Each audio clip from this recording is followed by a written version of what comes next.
અરે સાંભળ, તું ફટાફટ તૈયાર થવાનું કર, 10 વાગ્યા શોમાં પિક્ચર જોવા જવાનું છે. કેમ અચાનક પિક્ચર જોવાનું ગોઠવી નાખ્યું? અરે તું તો મને કહેતી હતી કોઈ દિવસ પિક્ચર જોવા નહીં લઈ જતા મને. હા તો કહું જ ને, લગન પહેલા તો બહુ પિક્ચર જોવા લઈ જતા હતા. હવે પિક્ચર જોવા લઈ જાવ છો કોઈ દિવસ? અરે ભાઈ લગન પછી ઓછા જઈએ છીએ હું માનું છું, પણ અત્યારે તો તૈયાર થા, 10 વાગ્યા શો છે. ના ના, તમે કહો એટલે મારે તાત્કાલિક તૈયાર થઈ જવાનું. એના માટે એક દિવસ પહેલા કહેવું પડે તમારે. અરે પણ પિક્ચર જોવા જવાનું છે, ફરવા થોડી જવાનું છે. તને એક દિવસ પહેલા કહે હું. ના પણ મારે અત્યારે આવું જ નહીં ને. અને આ બાર ઠંડી પડે એ તો જુઓ તમે.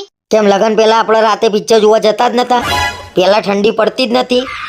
હા તે લગન પહેલા તો તમે મને રાત્રે ગાડીમાં ફેરવતા હતા, અને હવે તો તમને પેટ્રોલ પોસાતું નહીં એટલે તમે મને બાઇક ઉપર ફેરવો છો. હા એ જ, લગન પહેલા તને એટલી બધી ફેરવી છે ને, એમાં જ હું બાઇક ઉપર આવી ગયો છું. અને તારા પિક્ચર જોવા આવવાનું છે કે નહીં? મારે કઈ પિક્ચર જોવા નહીં આવું. અને તમે શું કહેવા માંગો છો ને એ કહો પહેલા. અરે હું કઈ નહીં કહેતો ભાઈ, આજે પિક્ચર જોવા જવાની ઈચ્છા થઈ છે તો હેડ ના જઈ આવીએ. ના પણ તમે મને કીધું જ કેમ કે તને ફેવરી હું બાઇક ઉપર આવી ગયો? અરે ભાઈ સોરી, હું ભૂલમાં ભૂલી ગયો બસ. શું સોરી? તમે ફોન કરીને એમ કહેતા હતા આજે પિક્ચર જોવા જઈશું. મારી આગળ વટ પડવામાં છે ને તમે બાઇક ઉપર આવી ગયા, એમાં હું શું કરું? એ તો સારું થયું કે લગન થઈ ગયા, બાકી આના આગળ વટ પડવામાં તો હું સાયકલ ઉપર ફરતો થઈ જાત.